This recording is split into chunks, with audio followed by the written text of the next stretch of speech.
Bismillahirrahmanirrahim. Assalamualaikum warahmatullahi wabarakatuh. Selamat pagi, salam sejahtera untuk kita semua. Semangat pagi Sobat Pelatihan. Selamat berjumpa dengan saya Nur Aini, Wida Iswara Pusdiklat Tenaga Teknis, Pendidikan dan Keagamaan. Semoga kita semua selalu dalam keadaan sehat dan semangat dalam menjalankan aktivitas. Sobat Pelatihan, dalam video ini kita akan membahas satu topik penting untuk menjamin kesuksesan kita bersama dalam pelatihan jarak jauh ini, yaitu Building Learning Commitment. Building Learning Commitment merupakan proses membangun komitmen peserta pelatihan untuk mengikuti proses belajar secara individual, kelompok, maupun bersama secara menyeluruh untuk mengembangkan wawasan intelektual maupun emosional. Jadi, intinya adalah kebersamaan. Kita harus saling berbagi, sharing knowledge selama proses pelatihan jarak jauh ini. Ada 4 komponen penting yang perlu kita bahas dalam mendukung keberhasilan belajar kita. Yang pertama, perkenalan. Jadi bagaimana kita mengenal diri sendiri dan juga mengenal orang lain. Yang kedua, itu komunikasi. Jadi bagaimana sobat pelatihan semua nanti membangun komunikasi yang efektif dengan orang lain. Dan yang ketiga, ada attitude, yaitu bagaimana membangun rasa kebersamaan serta percaya diri. Dan yang tidak kalah penting adalah manajemen kelas, yang di dalamnya berisi kontrak pembelajaran, komitmen pembelajaran, serta organisasi kelas. Sobat pelatihan, bagaimana sih cara kita mengenal diri sendiri? Nah, salah satu teori psikologi yang kita kenal dengan nama Johari Window bisa membantu kita untuk mengenali diri sendiri. Teori ini juga disebut dengan teori kesadaran diri mengenai perilaku maupun pikiran yang ada dalam diri sendiri maupun di dalam diri orang lain. Jadi teori ini mengajarkan kita untuk memahami diri sendiri tidak hanya dari perspektif kita pribadi, namun juga melibatkan pandangan orang lain. Dalam diri seseorang terdapat 4 bagian yang disebut dengan panel jendela atau kuadran. Setiap kuadran menggambarkan informasi mengenai perasaan, perilaku, pandangan, intensi, dan motivasi mengenai diri seseorang. Jadi melalui 4 kuadran ini kita dapat mengetahui bagian lain dari diri kita. Keempat kuadran dalam teori Johari Window memiliki area dan peran yang berbeda-beda. Sumbu horizontal menggambarkan pengetahuan individu, sedangkan sumbu vertikal itu menggambarkan pengetahuan kelompok. Kita akan bahas kuadran ini satu persatu.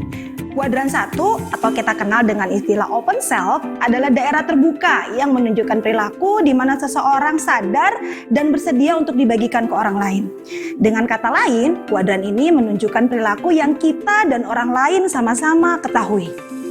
Kuadran kedua atau kita kenal dengan nama blind self adalah daerah buta yang menunjukkan sifat dan perilaku yang dimiliki seseorang namun tidak ia kenali, akan tetapi dikenal oleh orang lain. Terkadang suatu masalah atau kelemahan hanya dapat dilihat oleh orang lain. Kuadran ketiga atau hidden self adalah daerah tersembunyi yang menunjukkan perilaku yang dimiliki seseorang yang ia kenali namun tidak bersedia untuk dibagikan pada orang lain, sehingga tentu orang lain tidak tahu. Dan kuadran yang keempat atau unknown self adalah daerah misteri yang menunjukkan perilaku, sifat, motivasi, serta intensi yang dimiliki seseorang namun tidak diketahui baik dirinya ataupun orang lain. Hal ini bisa jadi merupakan potensi tersembunyi dari diri seseorang yang belum diketahui. Lantas, bagaimana sih dari 4 kuadran tersebut kita untuk meningkatkan kesadaran akan diri? Nah, salah satu caranya adalah dengan memperluas area open self atau kuadran 1, yaitu dengan membuat orang lain tahu dan kita juga tahu. Kita bisa memulainya dengan bertanya pada diri sendiri dengan pertanyaan, menurutku, aku orang yang seperti apa ya? Atau apa kira-kira yang orang lain lihat tentang diriku?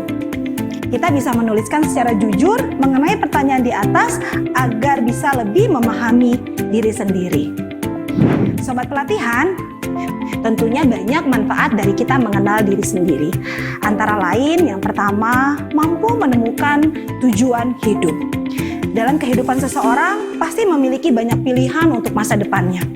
Jika kita sudah mengenali dan memahami diri sendiri, tentu akan jauh lebih mudah dalam menentukan pilihan yang tepat untuk masa mendatang atau tujuan hidup kita. Yang kedua, mencintai diri sendiri.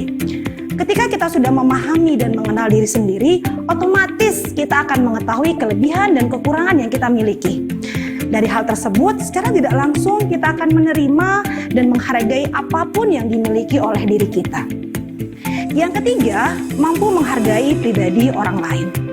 Kepribadian yang kita miliki pasti berbeda dengan kepribadian orang lain. Ketika kita sudah mengenal diri sendiri, kita pasti menghargai diri kita sendiri, tidak terkecuali kepribadian orang di sekitar kita. Dengan demikian, kita akan mudah menghargai dan dapat mengenal baik orang lain. Keempat, lebih mengenal potensi dalam diri. Dalam proses mengenal dan memahami diri sendiri, kita akan menemukan beberapa potensi yang ada dalam diri kita. Dengan begitu, kita dapat mengasah potensi yang ada untuk menjadi lebih baik dari sebelumnya. Sobat pelatihan, hal selanjutnya yang tidak kalah penting adalah kemampuan kita untuk bekerja sama dalam kelompok. Jangan cenderung mau tampil sendiri, tidak mau membantu anggota kelompoknya. Karena keberhasilan sesungguhnya adalah keberhasilan individu-individu dalam kelompok untuk bekerja sama. Sobat pelatihan, selanjutnya adalah bahwa setiap peserta harus menyadari sepenuhnya mengapa ia mengikuti pelatihan ini atau mengapa ia bersedia hadir pada pelatihan ini. Tentunya sobat pelatihan semua memiliki alasan dan sudah menetapkan tujuan apa yang akan dicapai setelah mengikuti pelatihan ini. Hal ini juga terkait dengan harapan dan kekhawatiran sobat pelatihan semua terhadap pelatihan ini. Jadi, di samping ada harapan-harapan yang ingin dicapai, ada juga kekhawatiran seperti tidak dapat mengikuti semua kegiatan sesuai jadwal, tidak bisa mengikuti progres dari tahapan pelatihan, dan sebagainya. Sehingga ini menjadi penting untuk peserta dalam menetapkan apa yang menjadi tujuan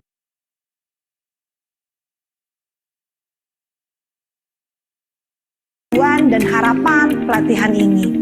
Dan ini juga yang nantinya menjadi dasar untuk melakukan evaluasi diri. Apakah harapan dan tujuan ini terpenuhi selama proses pelatihan? Selanjutnya adalah kontrak belajar.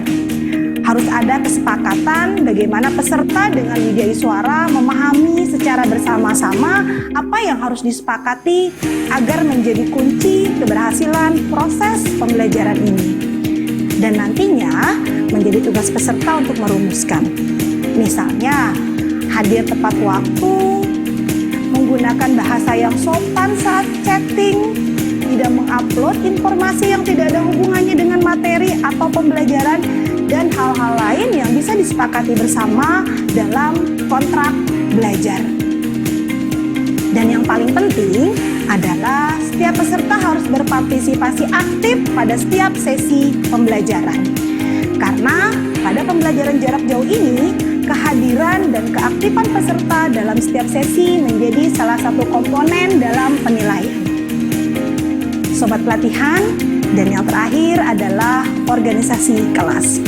Jadi, peserta akan menyepakati secara bersama siapa yang akan menjadi ketua kelas dan mungkin sekretaris, atau bisa juga ada admin kelas, siapa yang bertanggung jawab memberi informasi, dan beberapa komponen yang diperlukan selama proses pelatihan.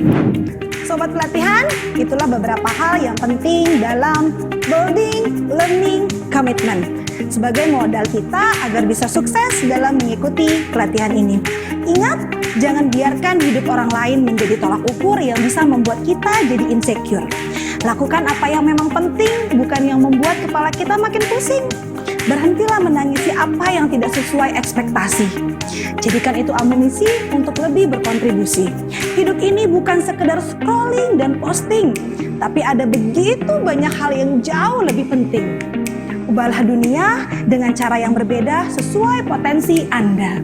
Dan Pusdiklat Tenaga Teknis siap memfasilitasi sobat pelatihan semua untuk mengembangkan potensi yang dimiliki dengan berbagai program pelatihan yang bisa Anda ikuti.